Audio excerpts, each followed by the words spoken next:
Hello guys, welcome back to my channel study with Anjali में।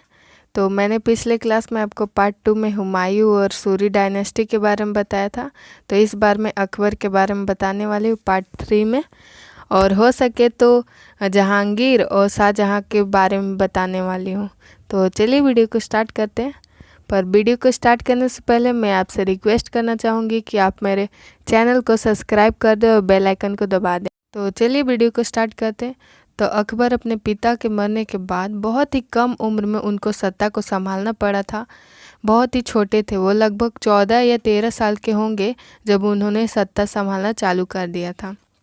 उनकी सत्ता 1556 से लेकर 1605 तक चला, और उन्होंने वैसे तो बहुत सारे बैटल लड़े हैं, लेकिन आपको 2 ही बैटल याद रखना है जो इम्पोर्टेंट होता है, जो बहुत बार पूछा गया था। तो पहला बैटल होता है आपका बैटल ऑफ पानीपत, जो हम लिख देते हैं पेन चेंज करके, बैटल ऑफ पानीपत, जो कि 1556 में लड़ा गया था।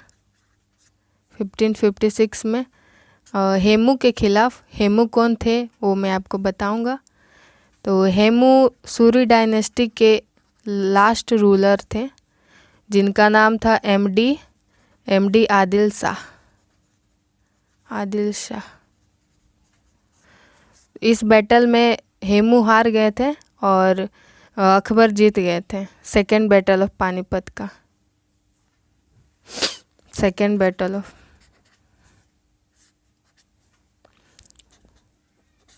और दूसरा बैटल था battle of Haldi Ghati, battle of Haldi Ghati, जो कि 1576 में लड़ा गया था और महाराणा प्रताप के खिलाफ।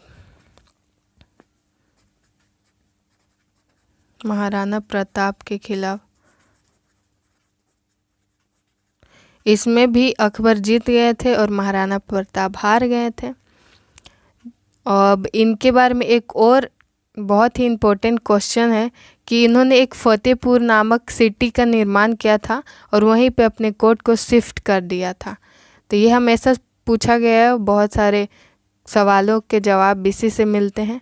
तो चलिए वीडियो को आगे बढ़ाते हैं। तो ही बुल्ट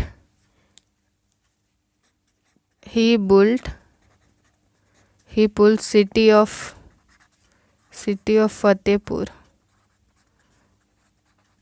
फतेहपुर सिकरी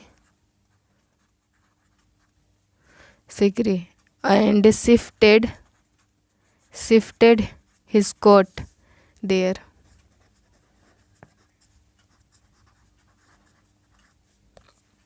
इन्होंने अपना निजी कारण से ये शिफ्ट कर दिया था अपने कोर्ट को यहाँ पे फतेहपुर सिकरी में। पहले सिटी का निर्माण किया, फिर यहाँ पे अपने कोर्ट को शिफ्ट कर दिए।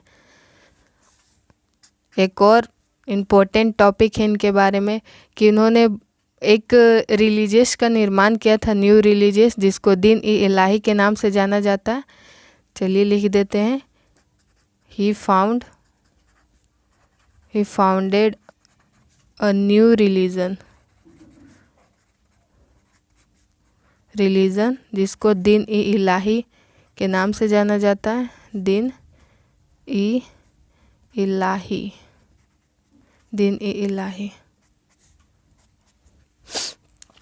ये टैक्स भी एक ठो ऑफलिस्ट कराए थे, ऑफलिस्ड ही टैक्स, जिसका नाम था जजिया टैक्स।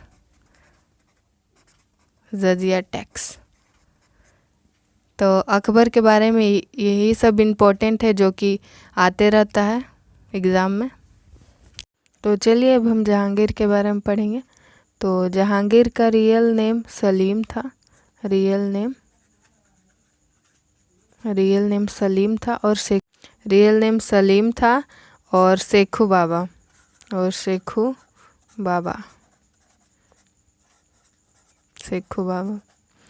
और इनका टाइम पीरियड लिख लेते हैं कि ये कब से कब कितना टाइम में शासन किए थे। तो ये 1605 से लेकर 1627 तक शासन किए थे। और एक और इनके बारे में क्वेश्चन उठता है कि इन्होंने किससे शादी की थी, तो ही मैरिड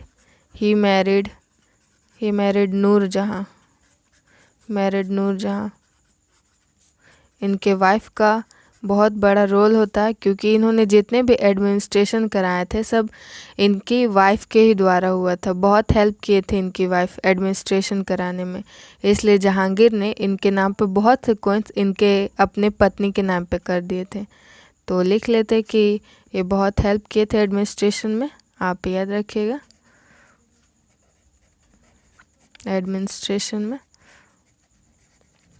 और बहुत से कॉइन इनके नाम किए थे with her name, coins with her name. तो अब बात करते हैं इनकी बायोग्राफी के बारे में। तो इन्होंने अपनी बायोग्राफी खुद से लिखी थी, जिसको तुजुक-ई जहांगीरी के नाम से जाना जाता है।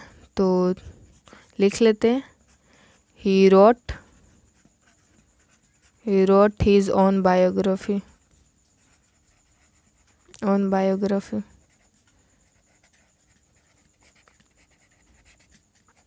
जिसको तुजुक-ई जहांगीरी के नाम से जाना जाता है। जहांगीरी के नाम से जाना जाता है। एक और ख़ास बात थी जहांगीर में कि बहुत अच्छा पेंटिंग बनाते थे। तो पेंटिंग बहुत बनाते थे अच्छा, इसलिए बहुत फेमस थे पेंटिंग में। तो he was famous for his painting.